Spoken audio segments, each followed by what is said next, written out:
Hello everyone, welcome to another edition of Where the 99 Lead. It's a program brought to you by the University of Pikeville where we discuss many different topics surrounding the University of Pikeville.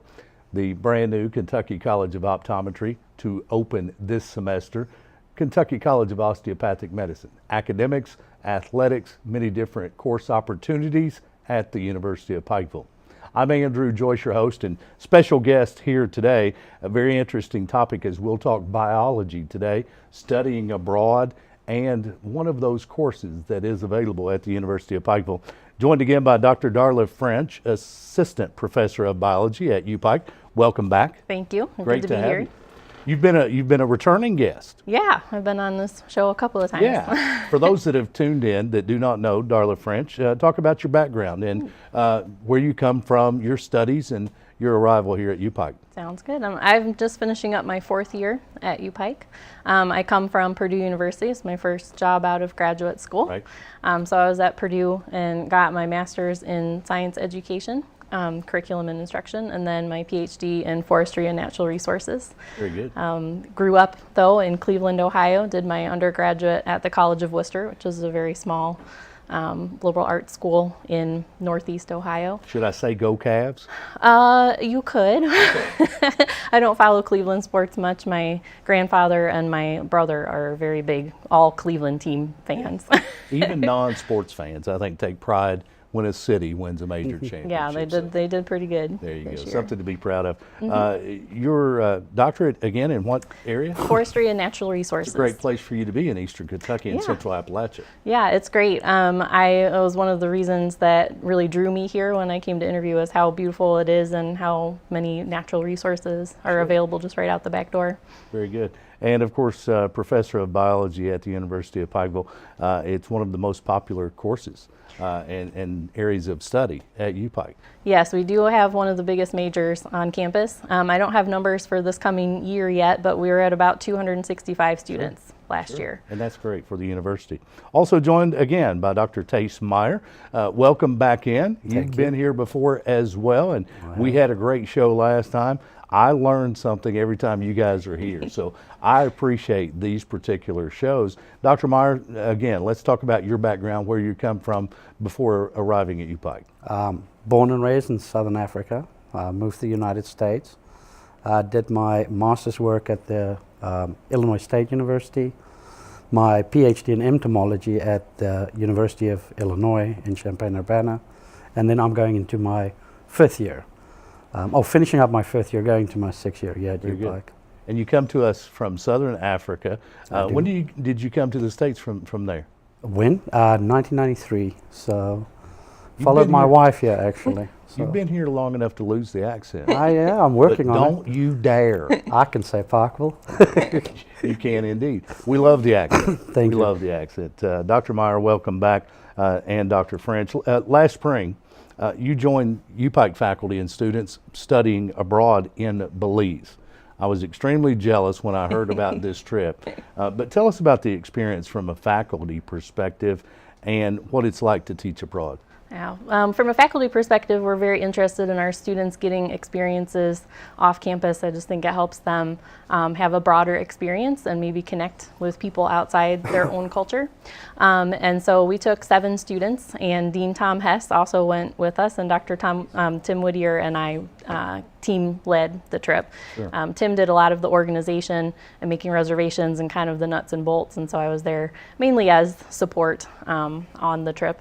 And so we spent 4 days in the jungle doing jungle ecosystem types things, so night hikes in the jungle, learning about the medicinal plants in the jungle, and then 4 days at the coral reef. And so Belize has one of the best coral reefs in the world. A lot of people say even better than the Great Barrier Reef in Australia. Sure. And so we did snorkeling. We tried parasailing this year, which we never had done before. It was very cool. Right. And so we did a lot of the kind of water sports and checking out the reef ecosystem. Sure. Night hunts in the jungle, what's that like? It is kind of scary because down in those jungles there's cats, there's big cats, there's jaguars, which I mean you would have to be super lucky to get to actually see one because they're so secretive and they tend to stay away from people. Right. But just knowing that they're there. The eco resort that we stay at is a place Florida University takes. There's an alligator and a crocodile guy that goes there and does studies, and then there's a big cat group based out of Florida that goes. So they have cameras and stuff set up, like wildlife cams and stuff to try to track and see where the big cats and some of the scary animals are. But very cool for a lot of our students. I think maybe being in this region, we have a misconception that a lot of the students here are used to being outside just because we're in such a great place for hiking and people hunt and people fish here.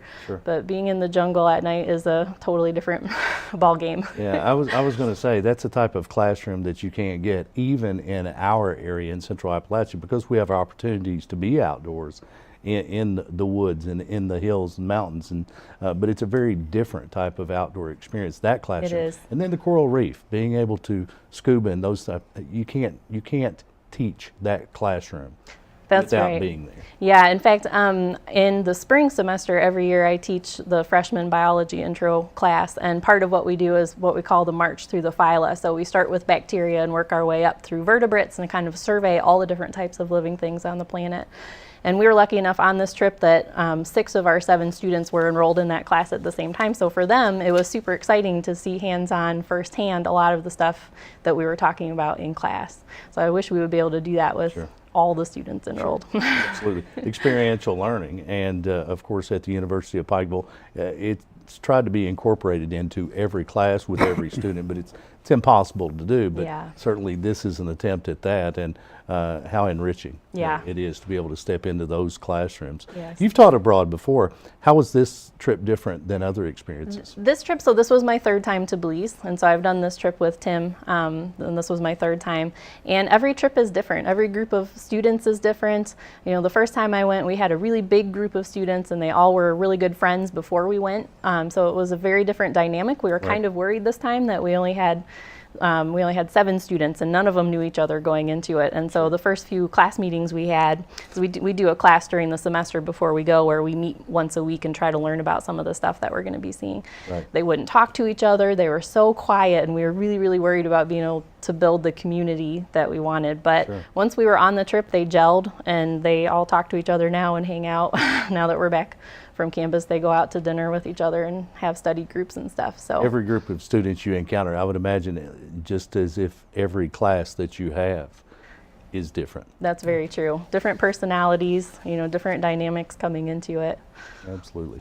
Dr. Meyer, you co-taught an interesting course last year and included an experiential learning trip. Tell us about the ornithology class and camping trip that you had. So me and Dr. French co-taught that course. We had about 12 students enrolled. I've got to stop you real quick. Ornithology. For those that are tuned in that do not know what ornithology is. Ornithology is the study of birds. Very good. Very simply. Yeah, very simply. And me and Dr. French co-taught that course. Once again, it's a course that starts in the spring semester. So we actually teach once a week. Wednesday nights from 7 to 9 we have a class. Do the science behind it, start getting to know identifying features of birds, and then we have a capstone. This was the first time we did it. We have a capstone trip right after graduation. Sure. And this year we did, it was a long trip, it's 12 days. Right. And we started off in South Carolina at Hunting Island, went to Georgia to Jekyll Island, then down to Florida. Down to Florida to Anastasia State Park in St. Augustine, down to Blue Springs State Park in Florida to see the manatees. This is an inline park, and then through Okefenokee Swamps in Georgia and back home. And on this trip, basically the students are designated. We cook our own food, we camp. It's pretty primitive camping. Sure. We do state parks and stuff like that. During the day, we basically have organized expeditions. We go out, we see as many birds, animals we can. Give the students some off time so they can experience some other things.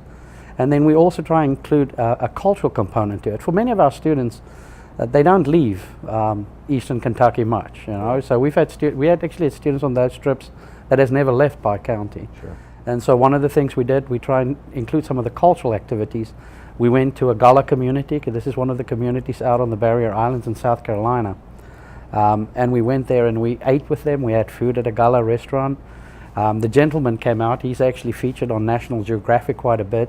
He's a hunter and a herder. They call them herders down there. He pushes the deer for people to hunt. Sure. Spent a lot of time. A lady that weaves baskets met with us and showed us how she weaves baskets and stuff. And so just an overall great experience. I mean, really, really good for us. It's hard. I mean, I've got to tell you, it's not easy.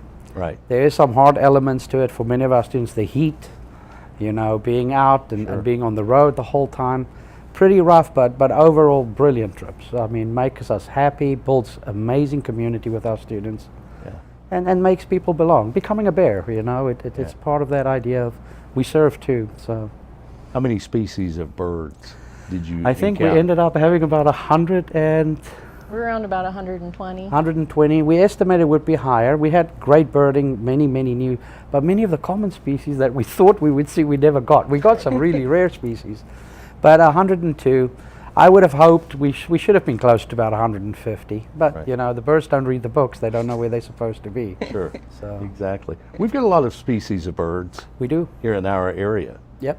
And what are the different types of birds that you might see on a trip like that, South Carolina, Georgia, Florida, that you don't see here in Central Appalachia? Especially the marine birds. We're Yeah. talking about things like pelicans, you know, the wading birds on the shore. We get some wading birds, yeah, but they're that kind of aggregated. Things like skimmers that are pelagic birds. That's basically, we saw some frigates, the gulls. Great, we get some gulls here, but I mean, you know, you're talking about 5 or 6 species of gulls. And then a lot of wading birds and things like rails and stuff like that. But there are some songbirds we saw down there that we didn't get up here. So. Sure. And that's where they kind of get their feet wet is during the semester before we go out birding in around here quite a bit. We go up to Red River Gorge, spend a lot of time at the pond and up at Bob Amos. And so they get some time there to know how to use binoculars, you know, so we're ready for the trip. You give lessons in how to use binoculars. We do. There's a skill there. I might need to sign up, where at least I could get a quick lesson. How to focus it, well. yeah. I love bird watching. It's so relaxing. But as a course, is it something that students fall into that they find relaxing, or is it a challenge because it's a course? I think in the beginning it definitely starts off as a challenge. Now in this specific course, and this is the first time we did it, and I think it's true. It was true in courses that I take in this way. There's a competitive element to it. Yeah. So students want to get as many species as possible, and they kind of brag on each other, and there's some bragging rights involved. But I do think they relaxed. I mean, we have quite a number of students that was not necessarily interested in the content. They needed to take the course, which have turned out to be pretty good birders. They still talk to me about it. I had one today that came and spoke to me about a bird he saw. And so I think it becomes something that can be part of that lifelong learning, being a naturalist. It's a life skill. You know, and you can do it for the rest of your life. Sure, absolutely. My dear 80-year-old mother, she loves identifying birds Yeah. that are around her house, and still has a great appreciation for those. I would imagine those students that maybe hadn't been out of Pike County, hadn't been out of Eastern Kentucky, when they see these different types of areas and they see these different species of birds that they never would have seen in Pike County, it's eye-opening for them. It opens up a new world. It is, yeah, very true. Indeed. Dr. Meyer, how did the experiences like the camping trip build a sense of community among your students? You know, me and Dr. French actually does research on this, and we've actually published on this. We're strong believers that community is first. I mean, you've got to be a bear. That's what we're about. And so oftentimes the suffering on these trips, it's subtle sufferings, you know. It's like maybe not eating when you want to, Sure. maybe taking a long hike, getting a little bit sweaty, working together, and then having a meal together for us cements it. You know, if we go back and we think about the trip, me and Dr. French here, we can identify there was rough times there. But if you talk to students about the trip now, a year later, it kind of melts away. The bad things melt away, and they only remember the good things. Now, the community building part is obviously you get to spend time with people that you might know from campus, and you might hang out with them, but you've never lived with them Sure. closely for a week. And I think there's a lot of those elements where you learn to tolerate and be accepting of other people and their little idiosyncrasies, if you want to call it that.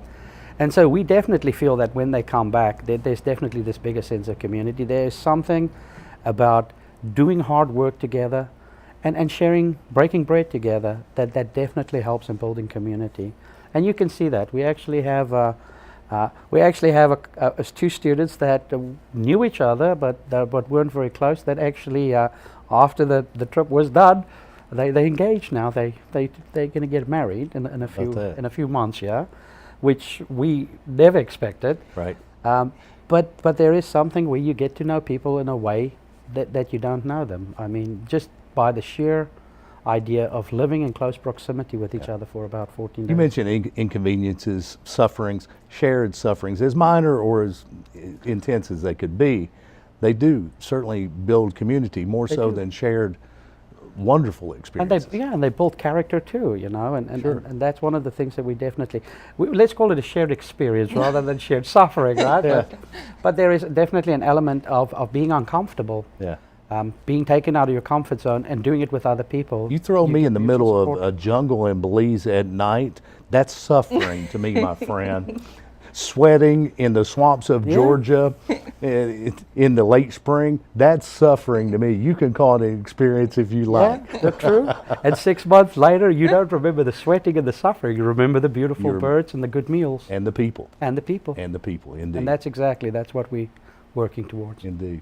You're tuned to Where the 99 Leads. It's a program brought to you by the University of Pikeville. Today we talk biology at UPike. Dr. Tace Meyer and Dr. Darla French, our guest, both professors of biology at UPike, fresh from a trip to Belize and from an ornithology class, taking a trip through South Carolina, Georgia, Florida, and back to our area, putting to use what they've learned in the classroom. And Dr. French, must ask, will you be teaching similar courses like this again? Yes, we will. In fact, we are talking about doing ornithology again in this coming spring. Rather than doing the southeastern coast, we're talking about starting maybe at Louisiana and working our way, still ending at Okefenokee Swamp, so doing kind of more Gulf Sure. states. So we're pretty excited. It was kind of funny because right when we got back from the trip last summer, we were both so tired. It took so much organization, and at that point we were just like, I don't know if we're ever going to do this again. But then a couple months ago, we both kind of looked at each other and we were like, I think maybe we should teach that class again. A few months and you forget those sufferings. 12 days, that's a long trip. Yeah, it is, and I think we spent the first night, we drove all day and got to Charleston, South Carolina, and stayed in a hotel because we didn't want to try to have to set camp up in the dark when everybody was tired. Sure. And then the last night of the trip, we stayed in Chattanooga, Tennessee, at just some crummy little motel that we got. The kids thought it was the best thing ever because there was air conditioning and there was TV. They stayed in their rooms the whole time. I don't think we saw them much that They night at all. disappeared. So really it was about 9 nights of camping, Sure. but you're talking about 5 different state parks. So pretty much every day we were either setting camp up or taking camp back down again. Yeah. Part of those shared experiences, Yeah. building community, indeed. If I remember correctly, you had mentioned before, Dr. French, that teaching courses to non-biology majors is among your favorites. What's on the schedule for the fall semester? Yeah, so I'm going to be teaching a class in the fall for non-majors that is called Sustainable Living in a Modern World, but we're taking a focus on food and nutrition and industrial agriculture, so trying to understand where our food comes from and how food is or is not good for our bodies. And I did it last fall, and I had only about 5 students in the class. It was very small. It was good though because it was the first time I had taught it, so it kind of helped me see what was good and what was not so good about the class. So it was very experiential based class. So for the labs, you know, a lot of non-majors I think are terrified of science. It's not their major. They don't really want to be in the lab doing stuff. It intimidates me. Yeah, it intimidates people, and they get scared about the science aspect, like doing science. And so we are going to do a couple of dissections. We'll probably look at earthworm dissections, but we're going to do a lot of experiential stuff too. The UK Extension Office last fall did a lesson on how to make biscuits, and so I think we're going to take them up again to do some lesson on cooking or baking, and kind of putting into the students' minds that they are capable of making good food that's healthy for them. And we did a yoga class last year, and that went pretty well, so I think we're going to do that again.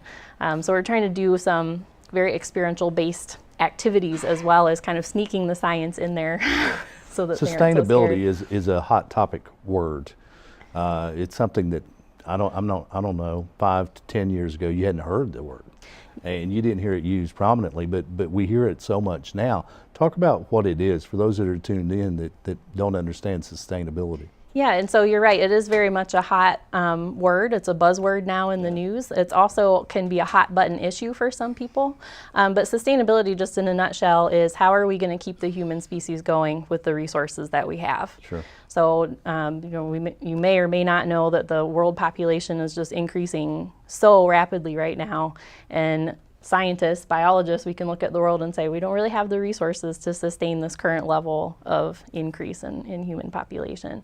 And so that's kind of the bigger picture. But also I think people get intimidated again by the word sustainability, and that there's, it takes in a lot of connotations about, I had one student last year who goes, I thought this class was going to be a tree hugging class.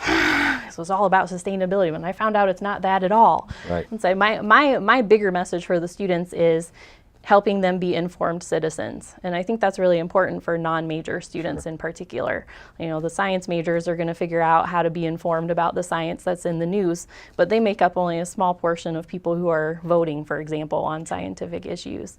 And so our motto last year was don't be sheep.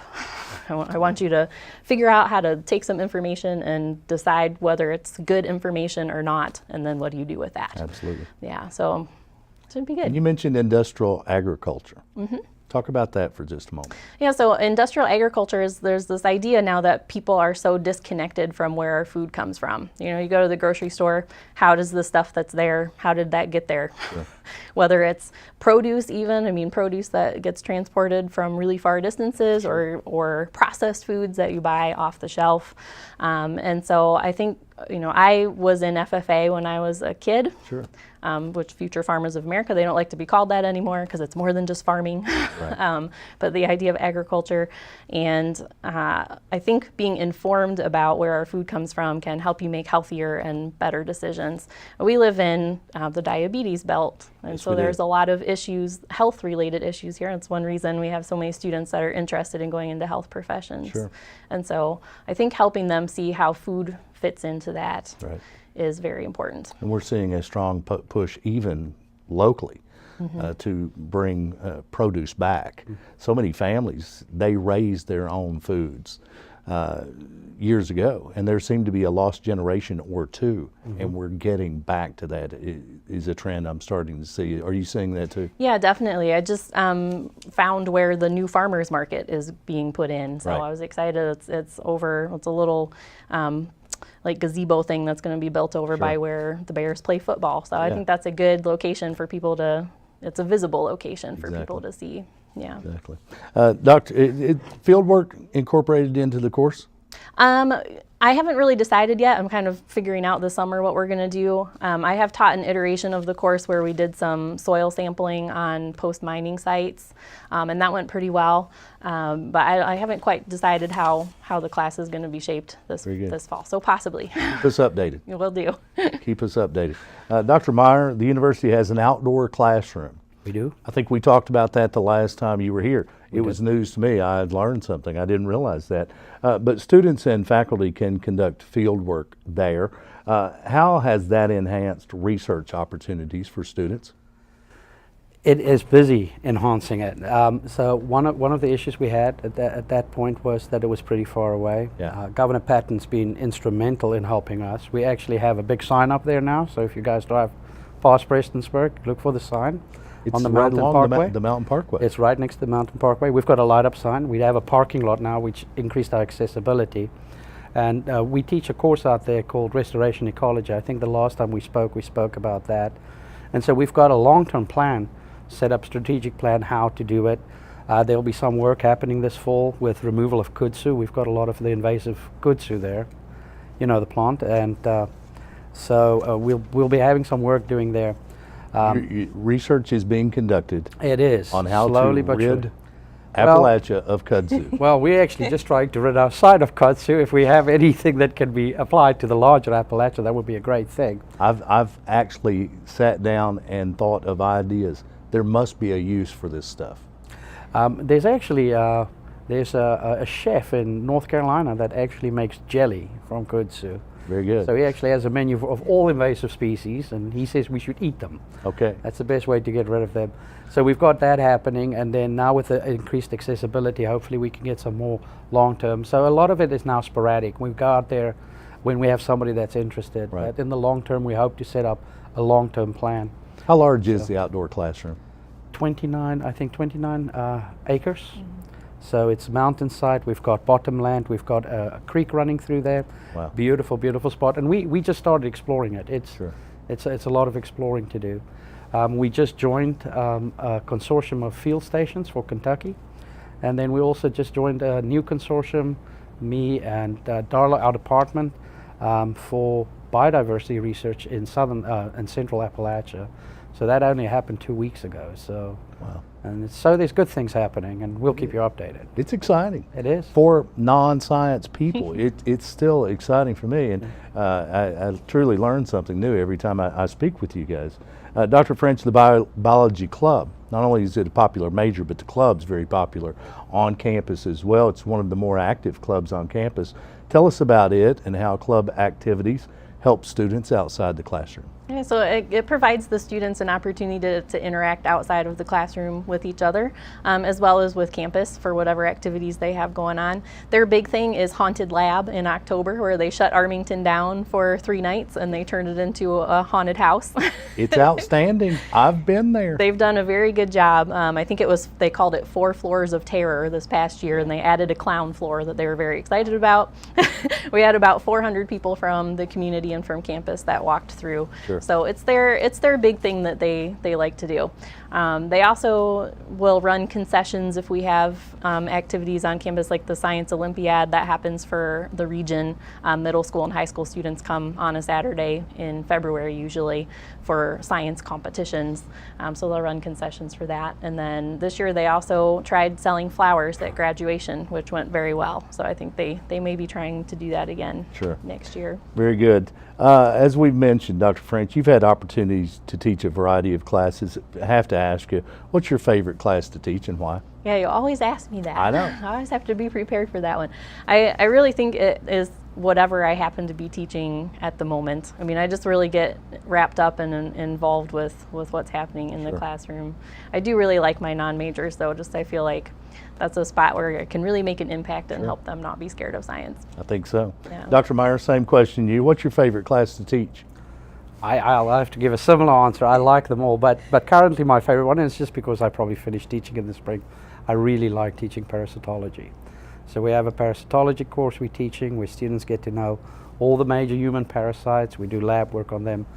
And there's a ick factor to it. Sure. Where you just see students like, first they're repulsed and then they're fascinated. And I really like that. Do you have concerns about a student who is fascinated at the start of that class? I've had a few that actually was, and one of them went on to become, in town, she's actually a vet tech and she worked with parasites, she identifies them. Sure. She was excited from the beginning. No, But yeah, but in general, no, I'm not too concerned. But there's not many of them. Most Right. of them are actually pretty repulsed in the beginning. Sure. But they become fascinated. It's amazing organisms. Transformation of students, that's what it's all about, That's isn't it's it? about. Dr. Darla French, Dr. Tace Meyer, professors of biology at the University of Pikeville, our guest today. Thanks so much for being with us. And for a non-science person who wants to be, you bring me information. I feel a little better about myself every time you guys are on. I want to go on one of these trips. Would love to have Someday I want to sign up for the course. Next spring. Very Come and do good. the Gulf Coast with us. Dr. Meyer, Dr. French, thanks for being with us. Thanks so much for My having pleasure. us. You've been tuned to Where the 99 Leads. It's a program brought to you by the University of Pikeville, the leading university of Central Appalachia. Thanks for tuning in.